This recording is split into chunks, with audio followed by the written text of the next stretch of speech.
नमस्कार दोस्तों, welcome to career support NEET. देखिए, यूपी आयुष का जो सिक्योरिटी मनी रिफंड था वो कब आएगा, ये एक बहुत बड़ा क्वेश्चन है।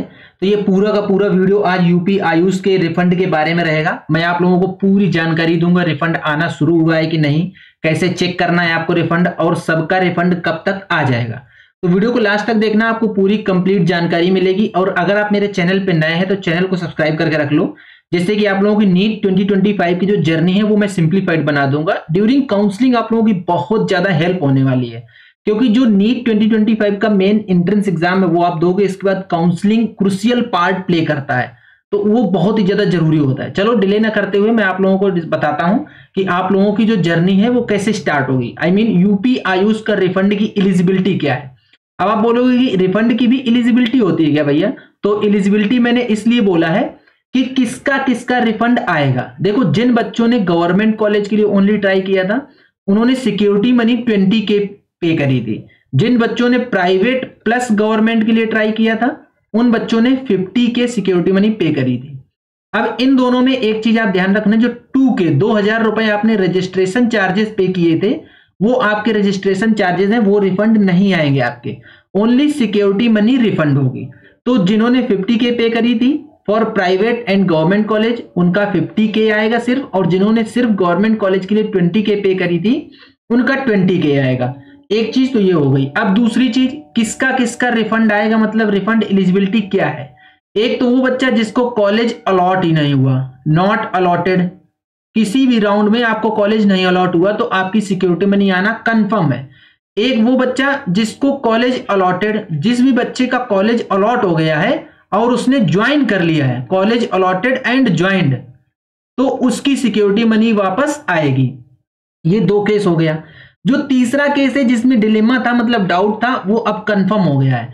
अगर आपको कॉलेज अलॉट हुआ, सपोज ड्यूरिंग काउंसलिंग आपको कॉलेज अलॉट हुआ एंड आपने डीवी नहीं कराया था, डीवी आपने डॉक्यूमेंट वेरिफिकेशन के लिए आप लोग नोडल सेंटर नहीं गए थे, आपको कॉलेज अलॉट हुआ किसी भी राउंड में, let it be stay vacancy round through 2 या स्पेशल स्टे वैकेंसी राउंड में, किसी में भी आपको कॉलेज अलॉट हुआ लेकिन आप डॉक्यूमेंट वेरिफिकेशन के लिए आप नोडल सेंटर नहीं गए थे, तो आपकी सिक्योरिटी मनी रिफंड आएगी ही आएगी।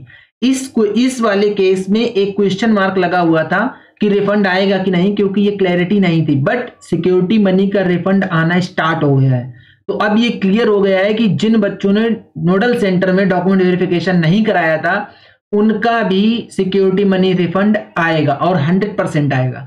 ये 3 केस ऐसे थे जिसमें कि सिक्योरिटी मनी रिफंड आपका आना था। अब आपको चेक कैसे करना है कि सिक्योरिटी मनी रिफंड आ रहा है कि नहीं आ रहा है, वो मैं आप लोगों को दिखा देता हूं। देखो, जब आपका सिक्योरिटी मनी रिफंड आएगा तो कुछ इस तरीके से आपके पास मेल आएगा।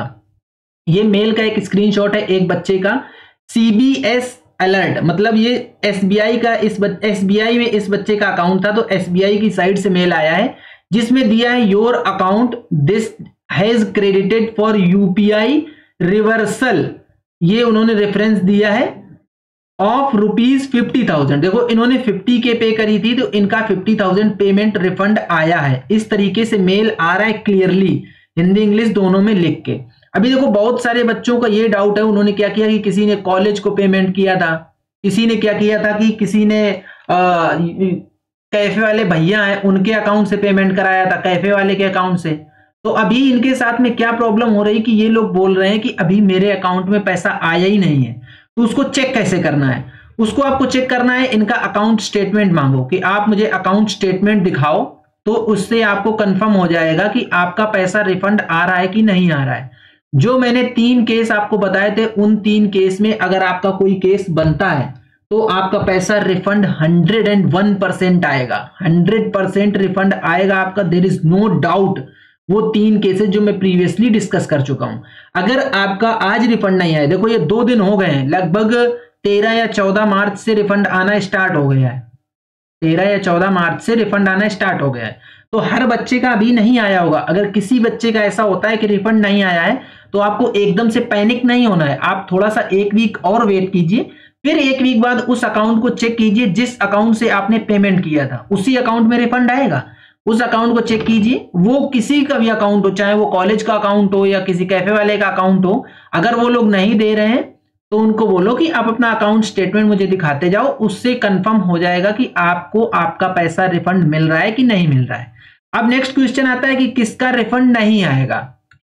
ये वाला क्वेश्चन भी बहुत ज्यादा इंपॉर्टेंट हो जाता है कि किस किस का रिफंड आएगा नहीं। तो इसमें भी कुछ क्लॉजेज ऐसे हैं कि जिनका रिफंड नहीं आएगा। सपोज आपको सीट मिली, सीट अलॉटेड, और आपने डॉक्यूमेंट वेरिफिकेशन करवा दिया, नोडल सेंटर में जाकर डॉक्यूमेंट वेरिफिकेशन आपने कंप्लीट करवा दिया, उसके बाद आपने कॉलेज नहीं ज्वाइन किया, कॉलेज नॉट ज्वाइंड, तो आपकी सिक्योरिटी मनी रिफंड नहीं आएगी, आप एलिजिबल नहीं हो। एक ये केस हो गया।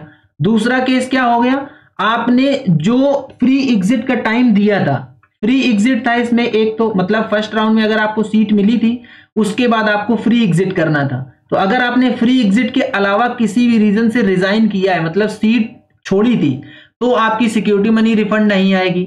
जो एलिजिबिलिटी थी, देखो क्या था एलिजिबिलिटी की, जैसे जब राउंड 2 स्टार्ट हुआ था तो राउंड 2 में ये बोला था कि राउंड 2 का रिजल्ट आने के पहले पहले आपको रिजाइन कर देना है, तो आपकी सिक्योरिटी मनी बच जाएगी। अगर इस तरीके के जो क्लॉजेस दिए थे वो क्लॉजेस आपने फॉलो किए हैं रिजाइन के पहले, तो आपकी सिक्योरिटी मनी आएगी। अदरवाइज फ्री एग्जिट के अलावा कभी भी आपने रिजाइन किया है तो आपकी सिक्योरिटी मनी नहीं आएगी। तीसरा क्लॉज क्या है, अगर आपने ऑफलाइन रिजाइन किया है, ऑफलाइन रेजिग्नेशन दिया है आपने सीट से अपनी, तो भी आपकी सिक्योरिटी मनी नहीं आएगी, चाहे आपने 20K पे किया हो या 50K पे किया हो। ये 3 क्लॉजेस तो बिल्कुल बेसिक क्लॉजेस हैं, जिसमें कि आपको मैंने बता दिया कि अगर आपने डॉक्यूमेंट वेरिफिकेशन करवा लिया, मतलब आपको सीट मिली, आपने नोडल सेंटर में जाके डॉक्यूमेंट वेरिफिकेशन करा लिया, सीट नहीं ज्वाइन करी, आपकी सिक्योरिटी मनी जब्त हो गई। ठीक है, इसके बाद फ्री एग्जिट के अलावा जो प्रोविजंस दिए थे रिजाइन रेजिग्नेशन की, जिसमें सिक्योरिटी मनी बचनी थी, उसके अलावा आपने बाद में जाके रिजाइन दे दिया, तो भी आपकी सिक्योरिटी मनी नहीं आएगी। थर्ड इज ऑफलाइन रेजिग्नेशन अगर आपने दिया तो आपकी सिक्योरिटी मनी नहीं आएगी। इसको बोल रहे हैं कि इन एलिजिबिलिटी, मतलब आप इन एलिजिबल हो सिक्योरिटी मनी रिफंड के लिए। ठीक है, तो ये था पूरा complete video regarding UP Ayush. बच्चे बहुत ज्यादा परेशान थे कि यूपी आयुष का रिफंड कब आएगा। ये पूरे के पूरे क्लॉज मैंने डिस्कस कर दिए हैं, यूपी आयुष का रिफंड आने लगा है। इसी तरीके से अगर किसी अदर स्टेट की आयुष का रिफंड आ रहा है, किसी बच्चे का रिफंड आया है, तो मुझे कमेंट बॉक्स में बताओ, जिससे कि मैं बाकी सारे बच्चों को भी ये मैसेज दे सकूं कि बाकी स्टेट आयुष का भी रिफंड आने लगा है। ठीक है, फटाफट बताओ किसका रिफंड आया, किसका रिफंड नहीं आया। अगर आपका कोई इशू फंस रहा है रिफंड से रिलेटेड, तो आप मुझे कमेंट बॉक्स में अपना पूरा केस डिस्कस कर सकते हो। मैं आपको बताऊंगा कि आपकी सिक्योरिटी मनी रिफंड आएगी कि नहीं आएगी।